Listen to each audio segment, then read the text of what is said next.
Good afternoon, Hattiesburg. Thanks for joining us for this Monday afternoon briefing. Today we will do a quick review of today's testing numbers. We'll talk about the governor's safe return order that takes effect today. We'll do some non-COVID related city news and of course our regular act of courage. These are system-wide numbers for Forest General, Merritt Health Wesley, Semri, and Hattiesburg Clinic. System-wide, as of this morning, there have been 13,524 total tests. 1,388 of those have come back positive. Of course, again, those are not all Forest and Lamar counties because some of our healthcare organizations cover up to 19 counties. 11,687 have come back negative. We currently have 450 tests that are pending.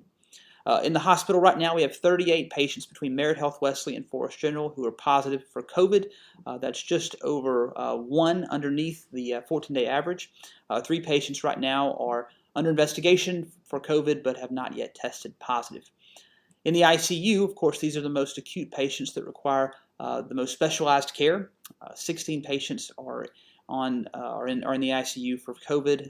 That's still underneath the 14-day average for both our hospitals.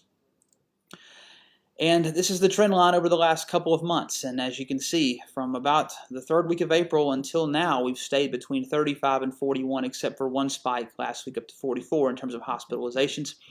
ICU and admissions, that number went up. It peaked around May 18th. That number has fallen. We continue to stay between 15 and 20, which is a positive sign. We hope it stays like that or even gets less. Forest County added 19 new cases today to bring our total to 583. That's from when this began. Lamar County added one as well to go to 239. That brings our entire total from start in mid-March to now to 822. Of course, when we look at where the trends are headed, we look at the 5-day average. We take the number of new positive cases on a given day. We average that with the previous days and the 2 days after that. And that kind of sort of smooths out when there are certain one-day aberrations. This gives you a better trend line on where we're headed. And so, of course, we had that big peak in sort of mid-May, and then numbers kind of fell off. Particularly, we had that data reconciliation just over a week ago. Forest County has had 3 straight days where we've been in double digits, so that 5-day average has ticked up a little bit, still under 15, but headed upward. Lamar County, again, is pretty much, except for that one, again, that data reconciliation day, has really stayed between 2 and 5 and 6 in terms of new positive cases, and they're continuing to head down as well.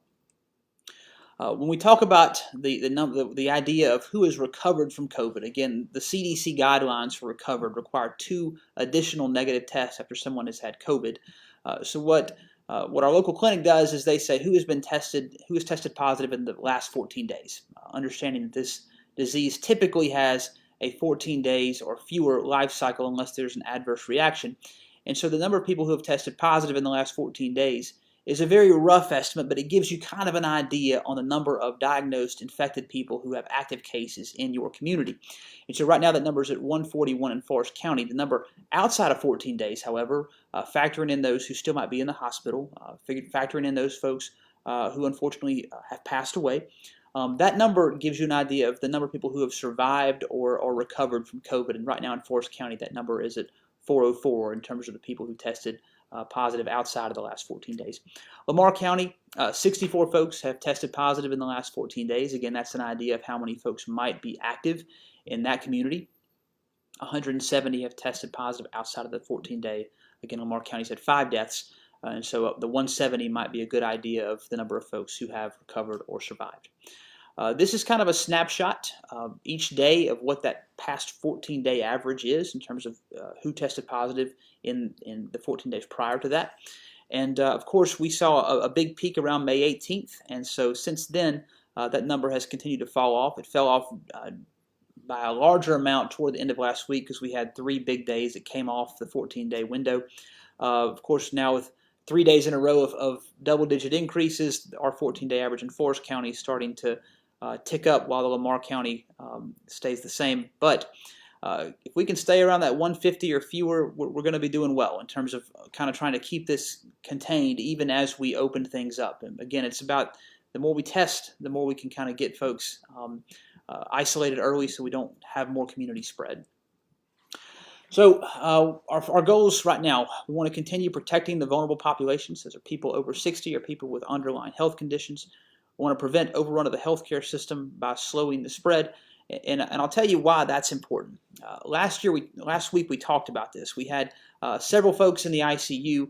We realized, though, that out of the 15 or 16 in the ICU, they came from a dozen different counties. They weren't all in Forrest or Lamar counties. In fact, the bulk of them were from outside our community. And if you look about what's happening to the two counties to our north, Jones County has had over 80 cases that last week of May. Wayne County had over 50 cases that last week of May. We certainly hope that none of those cases have adverse reactions. We hope those folks recover at home. We know there's a great hospital in Laurel with South Central. If, however, that system gets overwhelmed, they're coming probably to Merit Health Wesley or Forrest General. And so understand that we are the hub for healthcare in this city. And so when folks need care, they're going to come here, which is why it's important that we play our part in trying to make sure we stay as healthy as possible so that we don't overrun the healthcare system even in the summer months. And finally, as we reopen, we want to prioritize public health while giving the private sector the space it needs to operate.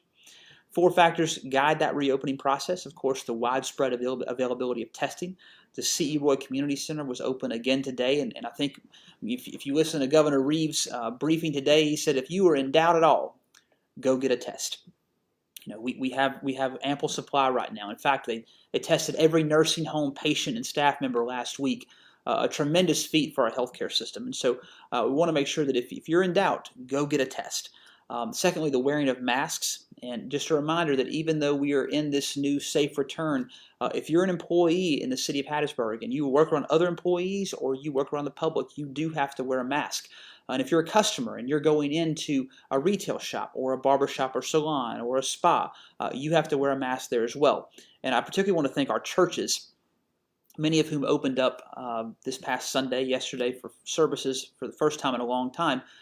Many of them, most of them, if not all of them, required a face covering. And that is the responsible thing to do as we get out amongst each other and trying to keep this from spreading. We're going to continue watching our own data, and we're going to listen to all voices, both in healthcare and in business. Speaking of business, I want to remind you that Hattiesburg Way Forward, if you have not downloaded that, if you're an essential employee or management level employee, or if you own a business, consider downloading this at hattiesburgms.com/coronavirus. There's a lot of good best practice information on how to do cleaning and sanitization and how to communicate with your employees and the public. And how to use personal protective equipment. All those things are valuable in instilling confidence in the public as we reopen our economy. Also, if you're a business owner and you have not yet got information on this, the backtobusinessms.org website is up. Of course, this is the grant program that was passed by the legislature almost 3 weeks ago. This is for businesses who have fewer than 50 employees. But you can qualify for a grant up to $25,000. And while the application is not yet live, all the criteria is there, and you can actually get on a notification list. You can sign up there, so when the application does go live, they'll notify you right away. Of course, today is the first day of safe return. This is Governor Reeves' new executive order. From June, starting today, all businesses are allowed to open, some with some very strict guidelines. There continue to be restrictions on restaurants and retail. Of course, our live music can return as well. Outdoor sports complexes can now resume what they do. Indoor recreation and places of amusement can also open up with 50% capacity and following some very strict CDC guidelines and limitations. Event spaces can go to 25% of their capacity, and school facilities can open for summer instructional learning with guidance from MDE and the Department of Health. In terms of group gatherings, if social distancing is not possible, those indoor gatherings are still limited to 20 people. If social distancing is not possible outdoors, you can have up to 50. However, if you can spread out indoors, you can get up to 50 people indoors and 100 outdoors. And of course, Governor Reeves specifically called on those who are vulnerable, those seniors, those people with chronic health conditions to continue staying at home as much as possible. But this is also a place where I need to mention personal responsibility. What we're seeing right now statewide, and Dr. Dobbs, our state health officer, touched on this today, is that you're seeing as things have opened up, people have moved and gotten out, enjoyed that time, but they're also seeing a lot of community spread. In Forrest County alone, a lot of our spread in early May was due to long-term care facilities. We saw that number get up to around the low 80s. That number is still in the 80s. So the increases that you see every day right now mainly are from community spread. And so as you get out and you're making decisions on whether to go to that big lunch or whether you're to go to the beach with friends, you really need to ask yourself, am I putting myself in a potentially dangerous situation? Maybe not for you if you're young, but maybe if you're taking care of someone or frequently interact with someone who does qualify as vulnerable because of their age or their health condition, you really need to ask yourself, who am I putting at risk with what I do? And we want people to try and resume some sense of normalcy right now. We do. We want that. At the same time, make good decisions on where you go and how you conduct yourself while you're there. That's why we really push the idea of masks, because even if you're not vulnerable, the person next to you at that store, they may be, or the person that you're taking care of at home may be. And so the safer that you keep yourself, the safer you're going to keep those who could potentially have a dangerous reaction to this. And if you have questions or need guidance on the new governor's order or on any kind of on any of the city rules, please reach out to us. 601-545-4501 is the office here, or you can email us at mayor@hattiesburgms.com. Of course, we have some great non-COVID related news. Today, crews began paving Arcadia Street. That will be completed tomorrow. We'll also do Estelle Street in that Arcadia Sunset neighborhood. This neighborhood has several streets that have been in need of repaving. And we're glad to see this project get underway. And our regular act of courage today is an opportunity for you to get involved.